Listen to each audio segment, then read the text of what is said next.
The first Devil May Cry, released in 2001 for the PS2 and developed by Capcom, also co-designed by Shinji Mikami, who also designed the SNES classic Ghost Troop. It is, to say the least, a funny game. Your playable main protagonist is a guy with white hair dressed like he's in the f***ing Met Gala, wielding a lightning-infused sword and spinning two guns around like he's Revolver Ocelot. And not to mention, he had two separate voice actors, one for in-game battle noises and such, and one for talking in cutscenes. Whoa, slow down, babe. What made this game such an iconic and pioneering Goliath in the industry? I took the liberty of playing through all 5 DMC games, not including that one, so that you don't have to, and now I'm going to talk about the first one. Starting with the overall vibe, this game was a scrapped Resident Evil project, so naturally it has that partial spookiness still lingering in some areas in the game. Like one second you're going to be stylishly slaying demons with metal music playing in the background, and the next you're hit with this.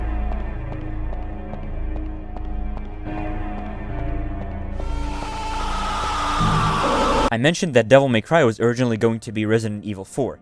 The idea was conceived and directed by Hideki Kamiya upon the request of a new Resident Evil title by Shinji Mikami around 1999. The initial plot and idea of the game was based on unraveling the mystery surrounding the body of the protagonist Tony, who had an abnormally superior intellect and superhuman abilities and strength, explained through biotechnology. However, Kamiya felt that the protagonist did not look, quote, heroic enough in the initial Resident Evil-style camera angles and instead opted for something more dynamic. And this required much of the team to take trips to Europe and countries like the UK and Spain, where they had to photograph Gothic statues and pavements to use as textures for the game. However, this entire new style brought to the table by Kamiya's vision did not sit right with Shinji Mikami, who thought it was too different and over the top to be a Resident Evil title.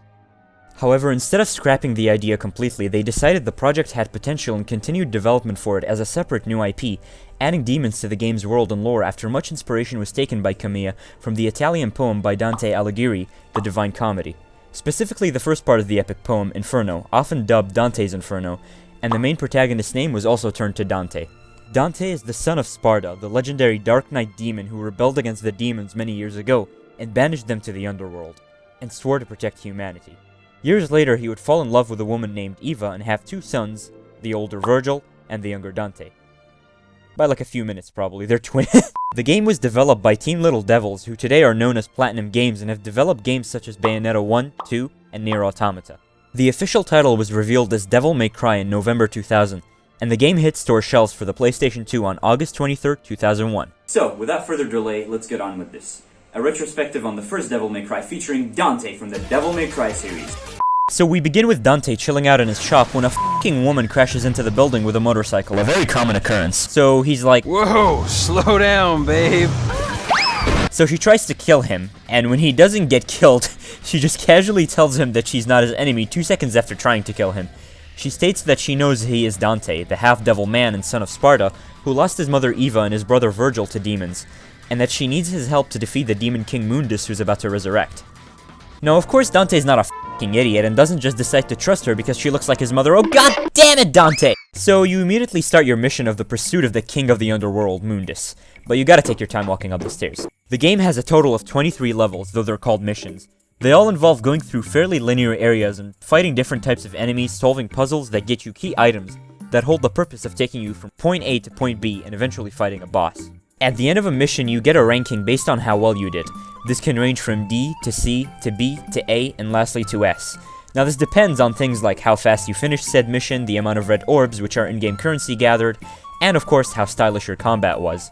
Stylish points come from hitting combos against enemies, and in Devil May Cry variety is key.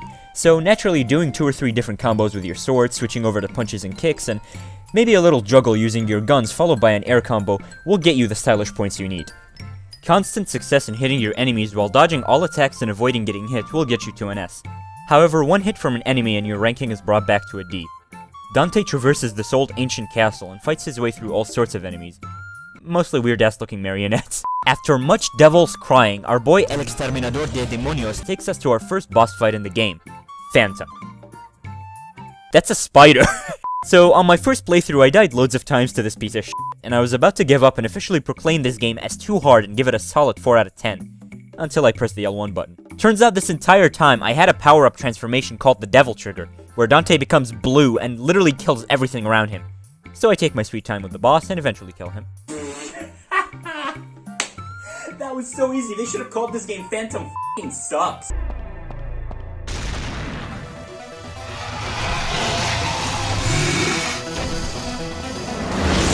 So, as soon as you kill Phantom for a second time in a hallway this time, you enter this little room and, guess what? Another mini-boss. Nothing like fighting a tiger that can yoinky splunky his way over to you and cut you into 1,000 pieces while Anxiety the soundtrack plays. So, past that, you enter this room with a mirror, and another Dante comes out. Yay, another Dante, and never mind, he's this weird doofus knight. Now, you see this intimidating boss fight that you're about to get pummeled by? By the way, yeah, another f***ing boss fight! Yeah, his name is Nelo Angelo. Now, you might think, huh, that's a weirdly non-edgy name in a way for such a menacing knight boss fight. His name originally in Japanese was Nero Angelo, but they changed it to Nelo for some reason. Jokes aside though, this was a great boss fight, and after Nelo Angelo is defeated, he isn't actually defeated, and overpowers Dante and pretty much is about to kill him. But once he sees the half amulet that Dante is wearing, he hesitates and flees the battle. So afterwards you're going through the sewer, and guess who's back? So you walk up to the top of the castle and get to this arena. Oh jolly gee, I wonder who's waiting for me there. How many times do we have to teach you this lesson, old man? So, after defeating Phantom once more, he realizes Dante isn't just any ordinary human and is reminded of Sparta. Dante reveals to him that he is the son of Sparta and smugly says, Sweet dreams. and finally we say farewell to Phantom. So next up, Dante takes his time walking around the castle and its courtyards until he reaches a spot where he has to do some epic parkour. So we play through my favorite platformer of 2001, Super Sparta Bros, and we reach the end and our reward is a pair of fiery gauntlets.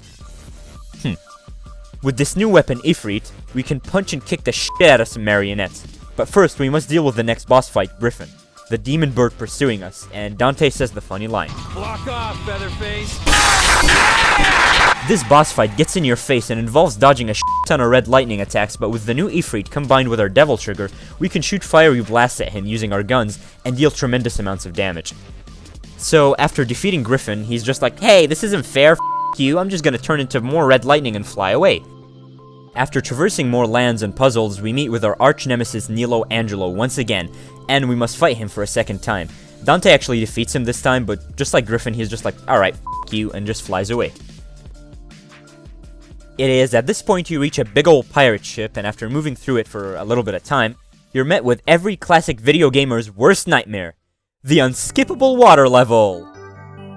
Seriously though, this part didn't last for a long time, but holy shit was it a load of bollocks. It was in first person, the control scheme was awful, and you moved in such a weird way, not to mention your only defense against enemies was some dart-blowing gun. So, after you're done with the underwater level, Griffin comes back and is like, hi, I'm like stronger and stuff now, so I'm gonna kill you, lmao. And Dante slaps his shit anyway. And right after Griffin is another water level. So, following this, Dante goes further and deeper into the castle, and it is here we reach another arena. And finally, once and for all, our boy Griffin is back, and it is time now for the final battle between himself and Dante. So, Dante defeats him again, Griffin is on the floor, and he's like, oh, Master Mundus, please give me power to defeat this red piece of sh-. And Mundus is like, no lol, f*** you, and he kills Griffin. Out of nowhere, Trish just comes in, and she's like, Hello there. so we take a stroll back through the old castle, notice how it's a lot darker now. Well, this is f***ing spooky.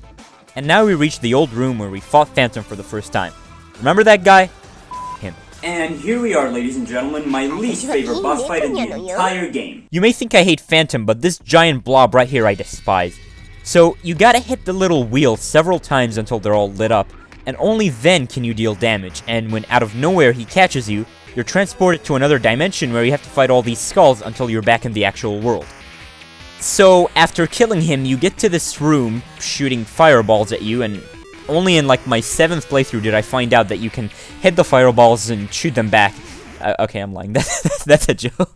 But yeah, this light comes out and tells you to take this thing and go that way, and once you do, you enter this room where you meet Nelo Angelo for the final time and prepare for the last battle with him. It is here he takes his helmet off and unveils his face. He is revealed to be Virgil, Dante's brother who was thought dead, and turns out he isn't. And he is now corrupted by Mundus and must fight and kill Dante.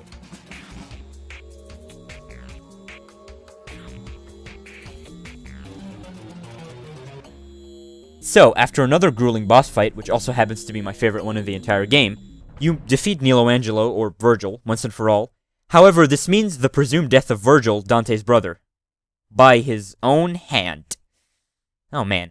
The other half of the amulet is dropped by him, Dante takes it, and the Force Edge, Dante's first sword in the game, is transformed to its full power, his father's legendary weapon, the Devil Sword Sparta. So after that climactic battle, we have a water level. So Dante successfully unlocks the gate to the underworld and enters. There he finds Trish on the ground, defeated and begging for him to help. As he rushes in to save her, he discovers that it was a trap. The old blob Nightmare returns and traps him for a final boss fight. I'm just gonna skip over this because Nightmare. After Dante defeats Nightmare and Trish, the entire place starts coming down on Trish, and right as she's about to get killed, Dante rushes in and saves her life. In probably one of the few actually emotional scenes in the game, along with Dante realizing he killed Virgil, Trish asks Dante why he saved her life. Dante states that it's because she looks like his mother, and tells her to leave and make sure Dante never has to see her ever again. When Trish gets up and tries to rush to him, Dante isn't very happy about it. Dante! Don't come any closer, you devil! You may look like my mother, but you're nowhere close to her! You have no soul. You have the face, but you'll never have her fire!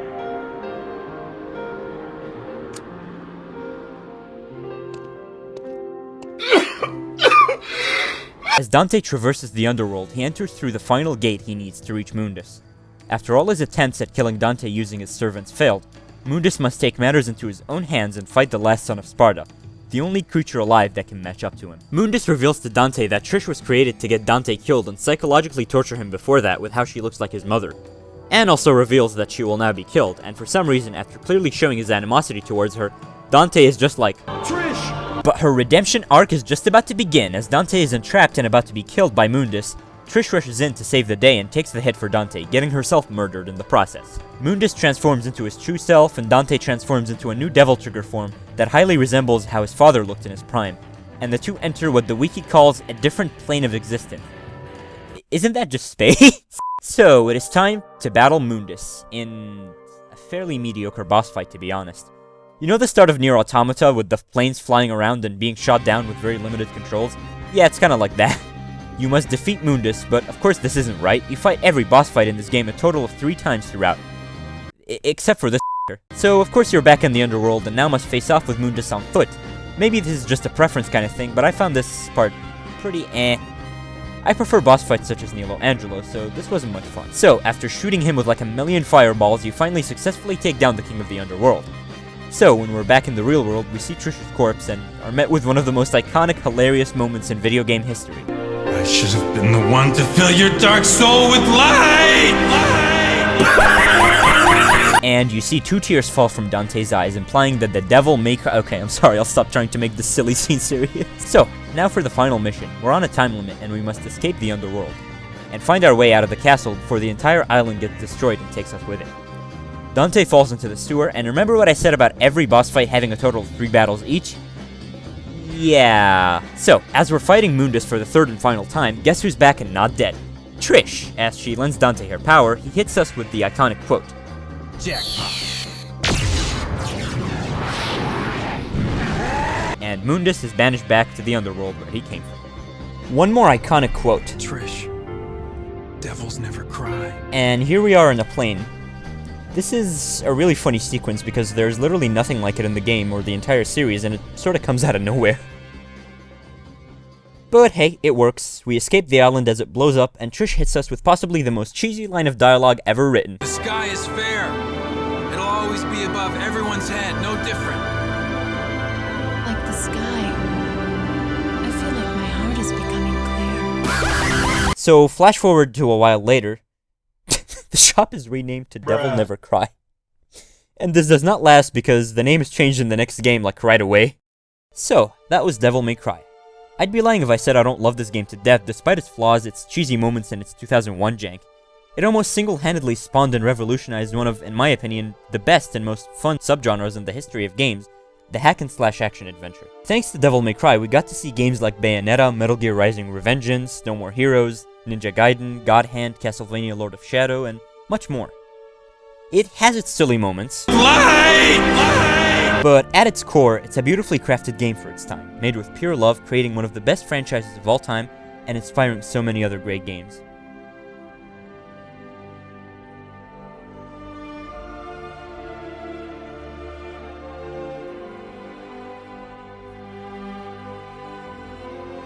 にゃ、もしもし、私だけど今暇。